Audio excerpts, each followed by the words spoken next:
दिनै जों बतझर हिसाबै जे ब्रैथि जे बिटिआर गोरोबथा जे सान हिसाबै दिनै जों बतझरा जेसेबां जोंनि प्राइमारिफोर दं गुबुन गुबुन सेलफोर दङ बिथांमोनखौ लानानै जोङो महामाया मन्दिरनिफ्राय नैबे 24 हात जे काली मन्दिर बेसिम जोङो हान्जा सुरनाय जादों।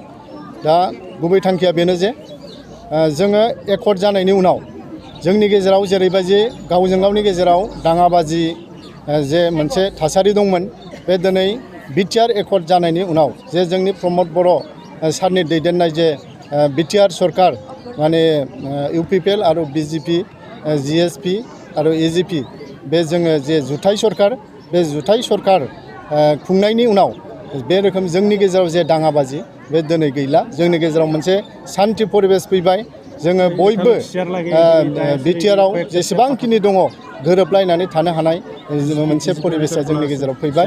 दा जोङो बे बिटिआर एकर्ड जे ब्रैथि पालन खालामनाय बे हाबाफारिनि गेजेरजों जोङो दिनै बाहाय सान्थिनि थाखाय बे रेलिखौ जोङो लानाय जादों।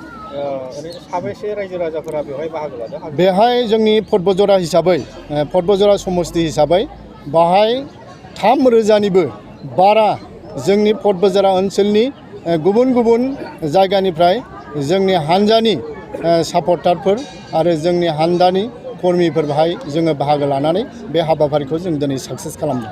दिनैनि बे गोजोन गोरोबथानि हान्जा सुरनायखौ गुबुन गुबुन जिल्लाफ्रावबो लादों।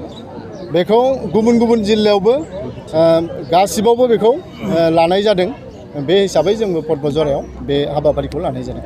दिनैहाय ब्रैथि जे बिटिआर एकर्ड डे बेखौहाय जों दिनैहाय बतझरा डिस्ट्रिक्ट कमिटि इउपिपिएल बिजेपि आरो जोंनि जथाइ जे सरकार बेजों लोगोसे दिनैहाय बे ओनसोलनि रायजो राजा गासैबो लोगो नांनानै दिनैहाय महामाया मन्दिरनिफ्राय नैबे 25 हात काली मन्दिर बगिबारिसिमहाय हान्जा सुरनाय जायो।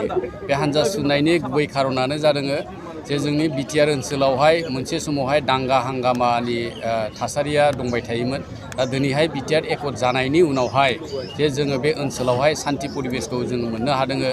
दा बिनि थाखायनो जोङो दिनैहाय जोङो बे बिटिआर सरकार दैदेननाय जे मानगोनां प्रमद बर' सार बिथांनिसिम जोङो बे ओनसोलनि जानानै साबायखर बावो जे बे ओनसोलनि जे थासारिया गमामायैनो जे सान्थिया फैमारबाय। दिनैहाय जोङो हरनि 10टा 11टासिमबाबो जोङो मार्केटआव जों दिनैहाय जोंनि ओनसोलावहाय गिदिंनो हायो। मोनसे समाव जोङो बेलासिनि 4 बाजि 5 बाजि जानाय लोगो लोगो जोङो बे ओनसोलावहाय ओंखारनो हायै परिबेसमोन। दा जोङो दिनैहाय हर माने जोङो हरनि 12टा 1टाब्लाबो जोङो माने खुनु गिनांगौ गैयालासेनो जोङो माने चलाफेरा खालामनो हायो। आरो बे ओनसोलावहाय बे रोखोम मोनसे उन्नतिनि बारहावायानो फैयाखैमोन होननानै जों बुंनो हायो। लामा दालांनिफ्राय आरम्भ खालामनानै स्कुल कलेज मोनसेबो बे रोखोम माने उन्नति जायाखैमोन। दिनै बिटिआर सरकार जानाय लोगो लोगो जोंनि गोग्लैसोनाय ओनसोलावहाय माखासे गोबां जे गोग्लैसोनाय गाज्रि लामा बेखौ जों दिनै बानायनो हादों। आरो बे ओनसोलनि रायजो राजानि थाखाय गासैबो फारसेजों हेन्डलुमनि फारसेजों स्किल डेभेलपमेन्टनि फारसेजों आरो सोलोंथाइनि फारसेजों माखासे खामानिफोरखौ दिनै बतझरा ओनसोलावहाय खालामगासिनो दं। सेरफांगुरि बाजार सुरुमा माग बिहु दामाका अफार लाबोदों। क'क्राझार जिल्ला सेरफांगुरियाव थानाय फुंखा एन्टारप्राइज बाजार सुरुमा 11 जानुवारिनिफ्राय 31 जानुवारिसिम माग बिहु दामाका अफार आरो एक्सचेन्जनि खाबुफोर होगासिनो दङ।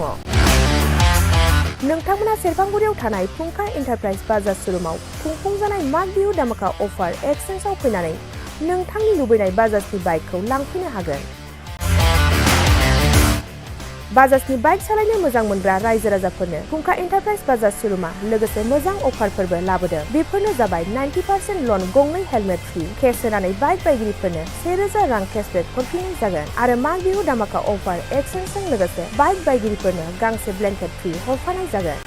फुंखा एन्टारप्राइज बाजार सुरुमा आरो मोजां खाबुबो होबावदों। 500 रां होग्रोनानै गोसोबायदि बाइकखौ आवग्रिना दोननो हागोन आरो गासै गारिजों लोगोसे मोनफा मोनफायै इस्युड गिफ्ट हरफानाय जागोन। आबुङै मिथिबावनो थाखाय 8135872656 आरो 910154 7892 जानबुं नम्बराव खौरां लाहरनो हागोन।